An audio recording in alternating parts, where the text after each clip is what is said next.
Sabah melancarkan super app kewangan pertama YONO bagi menyumbang kepada pembangunan sosio-ekonomi negeri. Laporan penuh Negeri di Bawah Bayu langsung bersama Rita Aloysius Malik di Kota Kinabalu. Silakan Rita. Baik Sahih, Sabah hari ini melancarkan super app kewangan YONO yang direka khas untuk menyumbang kepada pembangunan sosio-ekonomi negeri. Pelancaran super app YONO dengan akronimnya You Only Need One disempurnakan Menteri Keuangan Negeri Datuk Seri Panglima Masidi Manjun. Berucap melancarkan super app ini, Datuk Masidi berkata super app ini bukan sekadar alat teknologi tetapi simbol dedikasi kerajaan negeri untuk meningkatkan tadbir urus, memudahkan transaksi dan menyumbang kepada kemakmuran masyarakat, seterusnya memacu pembangunan. Tambahnya, super app ini berfungsi sebagai saluran antara kerajaan dan rakyat, menyediakan satu titik sentuh untuk pelbagai perkhidmatan, mengurangkan kerumitan dan memupuk pentadbiran yang saling berkaitan. Justru semua jabatan dan agensi dalam kerajaan Sabah digesa untuk mengintegrasikan penyelesaian inovatif ini ke dalam operasi mereka.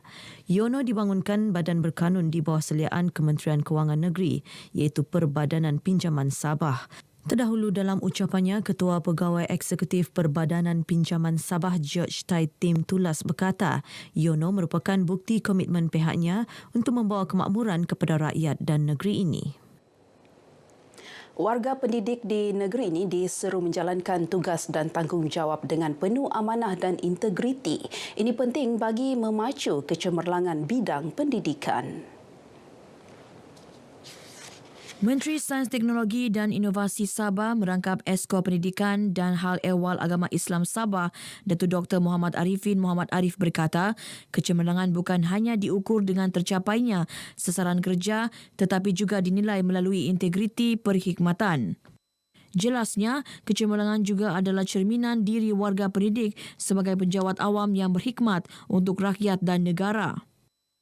Usaha yang baik ini sebagai salah satu pengiktirafan kerajaan kepada sekolah, kepada guru, kepada murid dan kepada pencapaian pendidikan dalam kurikulum dan beberapa hal yang terlibat.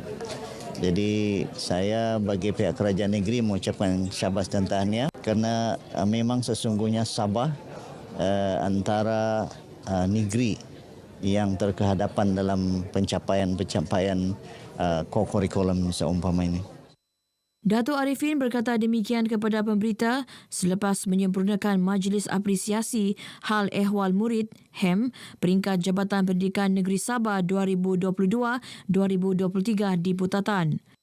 Majlis ini adalah manifestasi penghargaan dan pengiktirafan kepada murid dan guru yang cemerlang dalam pengurusan HEM tahun 2022. Beliau berharap penghargaan ini dapat menyuntik semangat seluruh warga pendidik supaya terus membudayakan kecemerlangan. Skim Harga Maksimum Musim Perayaan SHMMP di Pevali 2023 dilancarkan hari ini berkuat kuasa sehingga 15 November ini. 8 jenis barangan tersenarai, antaranya daging kambing biri-biri bertulang import, kacang dal Australia, kelapa biji dan kelapa parut. Pengarah Kementerian Perdagangan Dalam Negeri dan Kos Sara Hidup KPDN Joji Abbas berkata, skim ini bertujuan menstabilkan harga barangan sepanjang musim perayaan Deepavali dan memastikan keberadaan bekalan di pasaran. 8 item tersebut kita telah letakkan harga siling di peringkat borong dan juga di peringkat runcit. Jadi kami amat berharaplah para peruncit, kedai-kedai untuk memastikan, untuk mematuhi harga siling yang telah ditetapkan ini seperti skim harga maksimum musim perayaan Deepavali. Sempena pelancaran skim ini, Joji menasihatkan para peniaga untuk mematuhi peraturan sepanjang penguatkuasaan SHMMP di Pevali. Menurutnya, lebih 200 penguatkuasa KPDN di seluruh negeri ini akan menjalankan pemeriksaan dan pemantauan khususnya di lokasi tumpuan orang ramai. It's good. Yeah, it helps. It helps out when we go shopping. Yeah, for household item. Especially when we have to cook every day, so it's good that they have lower down the prices. Baguslah untuk pengguna macam kami ni, berpatutan sikitlah dari harga sebelum nikah.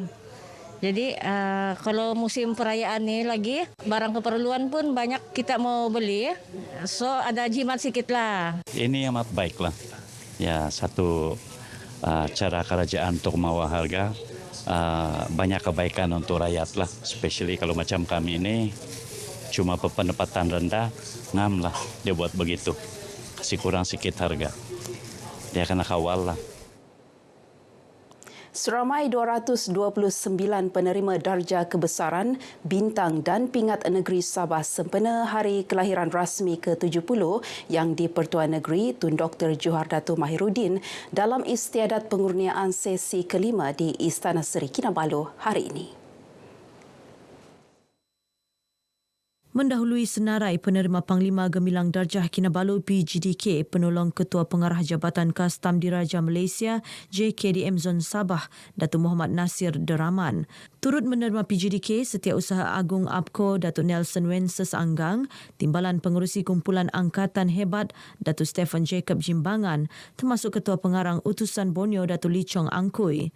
Seramai 20 penerima ahli setia Darjah Kinabalu ASDK, 53 penerima ahli Darjah Kinabalu ADK, 60 penerima bintang setia Kinabalu BSK, 98 penerima bintang Kinabalu BK, serta 10 penerima pingat perkhidmatan terpuji PPT. Golongan belia perlu bangkit membina platform terbaik dalam melibatkan diri dalam aktiviti kesukarelawanan. Ini secara tidak langsung dapat menyemai sikap bertanggungjawab, prihatin dan semangat patriotisme. Wakil Belia Dewan Undangan Negeri Dun Merotai, Semi Liu Semji berkata, beliau akan terus menyuarakan permintaan belia dan mengajak lebih ramai belia menyertai badan bukan kerajaan NGO. Saya punya fokus kepada tahun ini kepada belia adalah saya akan terus menyuarakan untuk belia dengan sebaik mungkin dari permintaan dorang. Saya akan tarik mereka untuk masuk ke NGO ini untuk terus bagi dorang ada responsibility untuk jaga orang sekeliling mereka lah. Sempena program Turun Padang ini, Semi turut menyampaikan bantuan bakul makanan kepada 181 keluarga kurang berkemampuan di Tawau. Baik, sekian paparan dari Sabah untuk petang ini. Dari sungai hingga ke segara, Palestin pasti merdeka. Kembali bersama Sahi. Baik Rita, terima kasih.